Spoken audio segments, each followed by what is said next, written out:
Doppelgangers, look-alike or doubles of a living person, portrayed as a paranormal event or a bringer of bad luck, otherwise also known as the evil twin.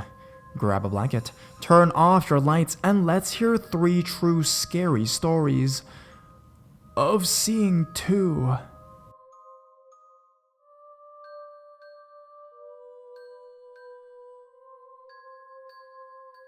My sister saw my doppelganger. One day, roughly 10 years ago, I was maybe 13 or 14. I got off the school bus, which stopped directly in front of my house. It was around 3 in the afternoon. As I was walking down the steps off the bus, in front of my driveway, my garage door was open, and my older sister was in the garage taking out the trash. She suddenly stared at me, and her face turned white, and she dropped the garbage bag and froze. I vividly remember the look of terror on her face. She just stared at me as I got off the bus, and I stood in the bottom of my driveway, puzzled as to why she was looking at me like that. I slowly started toward the garage, afraid that maybe she had some bad news to tell me, maybe about a family member or something. I walked up to her and asked her what was wrong. For about 2 minutes she didn't speak and just looked pale, looking at me and then looking confused. Finally, we went inside and she sat down and kind of stammered. You were at school? I said, yeah. She told me what had happened just minutes before I got home. She said she was upstairs in her bedroom, doing homework on her bed. She had her radio on the floor near her door. She told me that I, clear as day, opened her bedroom door and told her that the music was a little loud and asked if I could turn it down. She said I could, and I turned her music down. Then I left the room and shut the door. Now, we had other siblings, but we all have different fathers and are mixed with other races. I am the only white girl, so there was no way she could have confused me with the other 2 sisters. She said this happened about 15 minutes before the school bus came and I got off. Sure enough, after we went upstairs into her bedroom, her volume on the radio was down quite low. To this day, we still have no explanation as to what happened.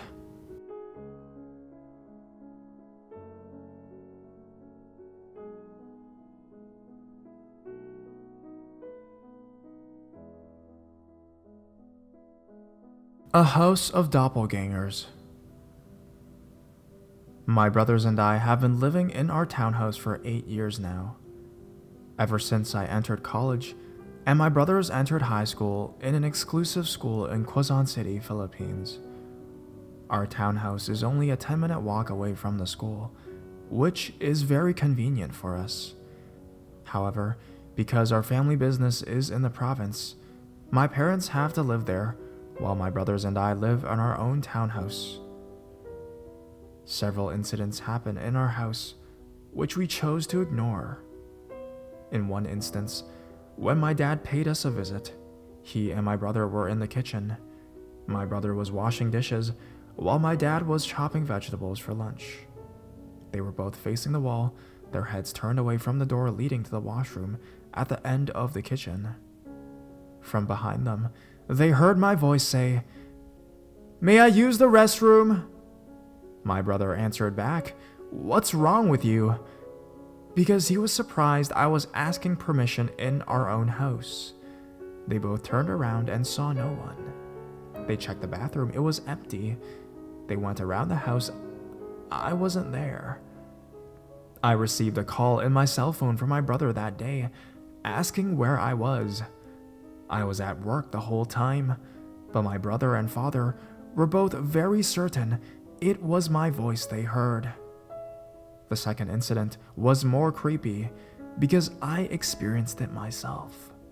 I was leaving for work. My youngest brother was already in school, while my younger brother was in his room.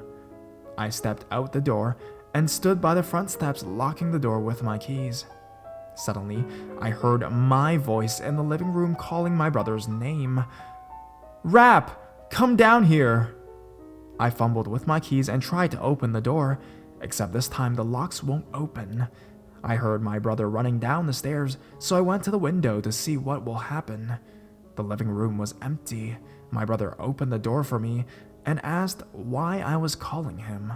I told him it wasn't me calling him, and he couldn't believe it. After telling the story again, I left him to go to work. The third incident happened in my room more than a year after the second incident. I woke up in the middle of the night, which always happens to me. The first thing I did is check my bedside clock, which I always check when I wake up in the middle of the night for comparison. It was 2 in the morning.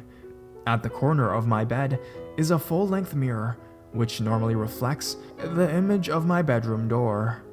After checking my clock, I checked my mirror and saw myself standing and staring at myself in a deadpan way.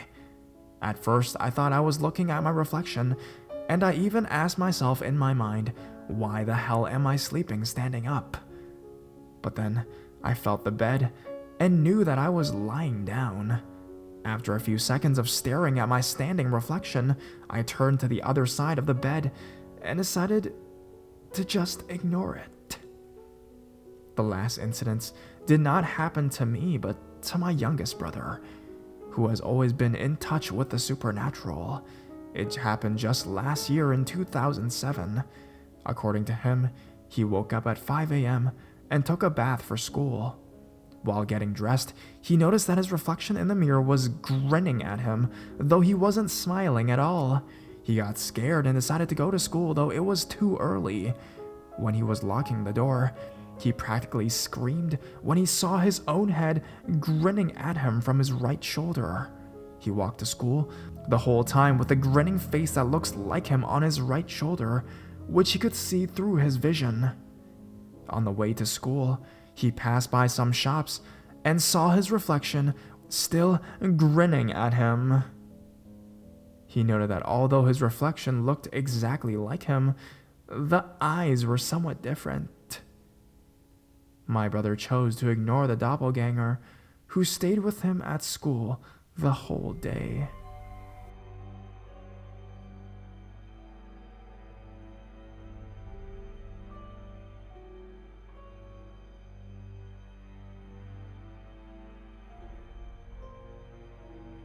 Doppelganger encounter that I cannot explain. About a year ago, I relocated to the Delco area, Brookhaven, Pennsylvania, from the city of Wilmington, Delaware. I came here to live with my boyfriend Felix for a year and a half. It's difficult to live in a new and unfamiliar city. I'm not near my circle of lifelong friends. Felix's friends have become my friends. Mid-end of April, we were all enjoying a barbecue together at Felix's best friend's house. The couple that owns the house and invited us are Hogan and Gina. After eating and relaxing for an hour or so with some other mutual friends, Gina politely asked me to go outside with her so we could talk. Gina is in management at a popular high-end clothing store in a big mall nearby. She became very serious and asked me why I came into her store, tried a bunch of size 6 clothing, my size exactly, trashed the fitting room, and never even bothered to say hello. I told her I didn't go to her store at all, and the Saturdays she claimed I was out shopping, I was actually with Felix. Gina gradually became flustered and demanded to know why I would lie right to her face. She said I told another store associate my name. She asked me how it could be a different person with the same name, with blonde hair exactly like mine, who wears the same size clothing. I told her I don't know how that could have happened, and there was no way it was me. I told her being new to the area, I did not even know how to get to the mall she worked at without getting lost, nor did I ever even have the money to even step foot in such an expensive store. things escalated. Gina became extremely upset and strongly felt I was blatantly lying to her. I became more upset, trying to defend myself. She eventually began charging at me and threatened to call the police if I did not leave immediately. I had a complete emotional meltdown and began uncontrollably crying. Everyone agreed Gina was very mad and I should go. I left and continued to cry myself to sleep. Dealing with the loss of what little new friendships I had in a new town was tough. Felix had my back from the start. All along, he told Gina I was nowhere near her store. Not long after I left, he came home very mad. He said he told everyone it was not right to kick me out, and he was sorry I was so upset. I am currently 14 weeks pregnant with both of our first child. About a month and a half after that night, I found out I was pregnant. Currently, we are overjoyed to be parents. It's been a very happy and slightly scary experience so far. Just earlier tonight, I learned Doppelganger had a paranormal definition. I always just thought it was a funny term to describe people who look alike. I like to think I'm not a very spiritual person, but I just don't know at this point. Since I have little experience with any of these things, I thought someone else out there may.